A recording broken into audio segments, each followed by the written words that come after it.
নিজেদের মধ্যে যদি অশান্তি হয়, ঘরে যদি অশান্তি হয় মানুষের, তা তো বাইরে গিয়ে শান্তি পায় না।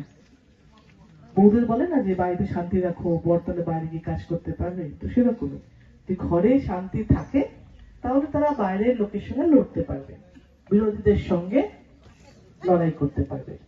তাই আমি বলবো যে বলরাম ইয়াং ছেলে, জিৎ ইয়াং ছেলে, বাকি যারা আছে সবাই এই ক্ষমতায় যারা যারা থাকছে এবং দলের সঙ্গে যারা যারা আছে তারা কিন্তু সবাইকে নিয়ে চলো, সবার সঙ্গে চলো এবং সেই পোস্টটাকে সম্মান দাও।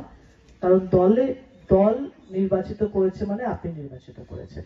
তাই আগামী দিন আমরা এভাবেই চলবো, যাকে যাকে দল ক্ষমতায় রাখবে আমরা তার সঙ্গে আছি। তো আলাদা করে দল তৈরি করা বা আলাদা করে বিভেদ তৈরি করার চেষ্টা যদি আমরা করি তাহলে সেটা রাজনৈতিকভাবে আমাদের ভুল হবে এবং আমরা মমতা ব্যানার্জি এবং অভিষেক ব্যানার্জিকে অসম্মান করবো। তাই চাইবো, তাই জন্য সেই ভালোবাসার জায়গা থেকে আমরা কি বলবো, এদিকে আসুন, আসুন এদিকে আসুন।